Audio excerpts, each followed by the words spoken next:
স্বাগতম জনাইছো আপোনালোকক আজিৰ এইটো ভিডিঅ'লৈ আৰু আজি মই এইটো ভিডিঅ'ত দেখুৱাম আপোনালোকে ই ডিস্ট্ৰিক্টৰ পৰা কেনেকৈ ইলেক্টৰেল সাৰ্টিফিকেট এপ্লাই কৰিব পাৰিব সম্পূৰ্ণ ভিডিঅ'টো চাই থাকিব শেষৰলৈকে অকনো স্কিপ নকৰাকৈ তেনেহলে বলক কম্পিউটাৰ স্ক্ৰীনলৈ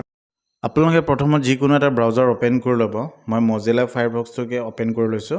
তাৰ পিছতে সাৰ্চ বাৰত টাইপ কৰিব এমট্ৰন ই ডিস্ট্ৰিক্ট ইয়াতে এমট্ৰন ই ডিস্ট্ৰিক্ট টাইপ কৰি পেলাই সাৰ্চ কৰিব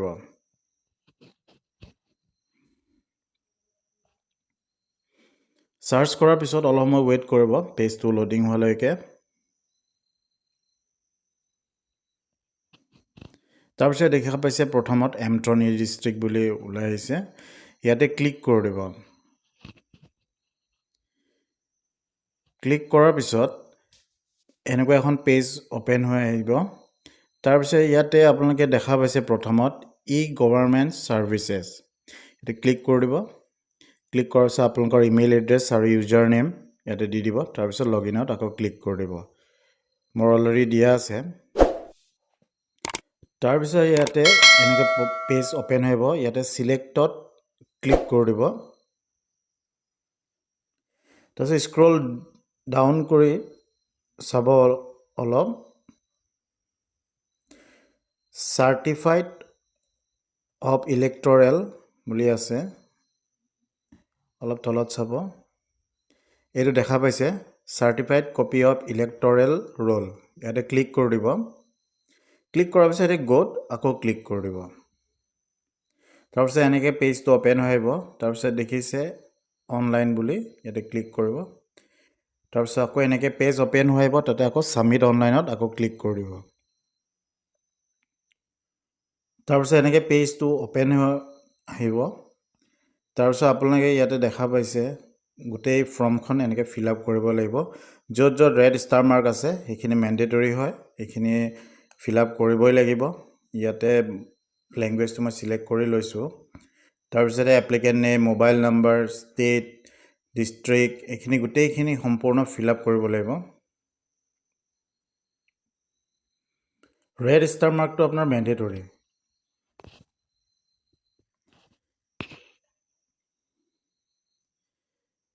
তলতো দেখা পাইছে গোটেইখিনি নেম অফ এলএসি নম্বৰ গোটেইখিনি পুলিং ষ্টেচন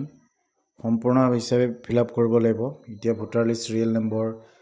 তাৰপিছত আপোনালোকৰ ফৰ্মখন ইয়াতে আপলোড কৰিব লাগিব তাৰপিছত ভোটাৰ লিষ্ট গোটেইখিনি আপলোড কৰিব লাগিব তাৰপিছত এতিয়া মই ফৰ্মখন ফিল আপ কৰিম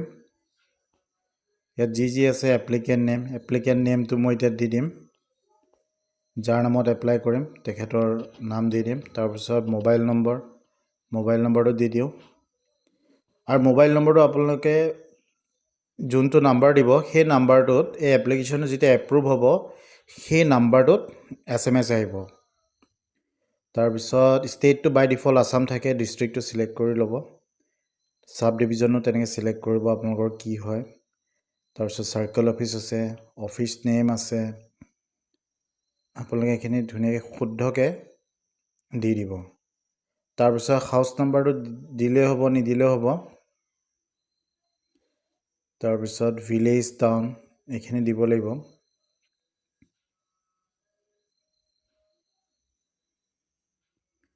তাৰপিছত পুলিশ ষ্টেচনটো আছে হেতু দিব লাগিব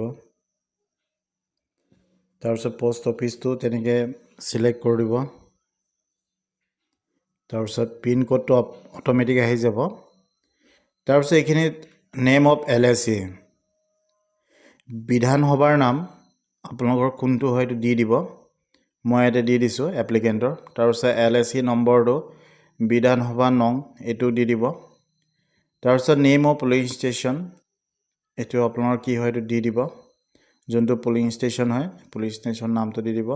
তাৰপিছত পুলিং ষ্টেচন নম্বৰ দিব লাগিব আপোনালোকৰ কি হয় ভালকে চাই দি দিব তাৰপিছত পাৰ্ট নম্বৰটো দি দিব ভোটাৰ কাৰ্ডত থাকে তাৰপিছত জিপি অৰ ৱাৰ্ড নম্বৰ এখিনি দি দিব তাৰপিছত আপোনালোকে মিনিমাম 3 বছৰ পুৰণা ভোটাৰ লিষ্টটো দিব লাগিব তাৰপিছত ইয়াতে ভোটাৰ লিষ্টৰ চিৰিয়েল নম্বৰ যোনটো আছে সেইটো দি দিব তাৰপিছত ভোটাৰ নেম দি দিব তাৰপিছত নেম অফ ফাদাৰ মাদাৰ বা হাজবেণ্ড নেম এইটো দিব তাৰপিছত ভোটাৰ জেণ্ডাৰটো বাই ডিফল্ট মেল থাকে মোৰ এপ্লিকেণ্টৰ অলৰেডি মেল হয় গতিকে মই তাতে চাবলগীয়া নাই তাৰপিছত ভোটাৰ এজটো দি দিব তাৰপিছতে ভোটাৰ লিষ্টটো আপোনালোকে দি দিব তাৰপিছত দেখা পাইছে এনি আদাৰ ডকুমেণ্ট ভোটাৰ আই ডি কাৰ্ড ভোটাৰ শ্লিপ বা ভোটাৰ লিষ্ট তেনেকৈ ইয়াত দিলেই হ'ল মই ভোটাৰ আই ডি আৰু ভোটাৰ লিষ্টটো একেলগে PDF কৰিছোঁ দুটা ফাইল তাৰপিছত ইয়াতে যোনটো এপ্লিকেশ্যন ফৰ্ম থাকে সেই ফৰ্মখন ফিল আপ কৰি পেলাই PDF কৰি মই ইয়াতে আপলোড কৰি দিছোঁ তাৰপিছত ইয়াতে আপলোড কৰাৰ পিছত ইয়াতে মই ওপৰত টোটেল দুটা ডকুমেণ্টছ দিলোঁ আৰু তলতো মই দুটা ফৰ্ম কেইখন দিলোঁ দুটা তাৰপিছত ইয়াত আছে name of number of page to be printed মই 4খন দিছোঁ কাৰণে 4খনে তাত দি দিছোঁ তাৰপিছত এইখিনি দিয়াৰ পিছত তলত কেপচা আছে কেপচাটো ফিল আপ কৰি দিব কেপচাটো ফিল আপ কৰাৰ পিছত আপোনালোকে ইয়াতে ছাবমিটত এইটো দেখাইছে ক্লিক কৰি দিব আকৌ কনফাৰ্মৰ এইটো মেছেজ আহিছে ইয়াতে য়েছ কৰি দিব তাৰপিছত ইয়াত দেখিছে এতিয়া পে'মেণ্ট কৰিব লাগিব পে'মেণ্টৰ কাৰণে ইয়াতে আহিব এতিয়া ইয়াতে দেখাই আছে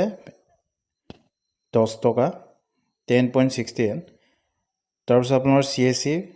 পাছৱৰ্ডটো মাৰি দিব ইয়াত এনেকৈ তাৰপিছত ভেলিডেটত ক্লিক কৰি দিব ভেলিডেটত ক্লিক কৰাৰ পিছত আপোনালোকৰ যোনটো ৱালেটৰ পিন আছে ৱালেটৰ পিনটো দি দিব ইয়াত দেখিছে পে বুলি ইয়াতে ক্লিক কৰি দিব তাৰপিছত ইয়াতে পে'মেণ্ট ছাকচেছ হৈ গ'ল ইয়াত দেখা পাইছে পে'মেণ্ট ছাকচেছ হৈ গৈছে অলপ সময় ৱেইট কৰিব একনলেজমেণ্টখন ওলোৱালৈকে এইখনে হ'ল একনলেজমেণ্টখন এখন আপোনালোকে ডাউনলোড কৰি থ'ব বা কাষ্টমাৰক প্ৰিণ্ট আউট কৰি দিব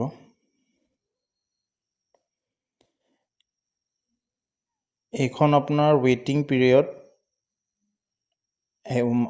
অকল একদিনৰ কাৰণে আছে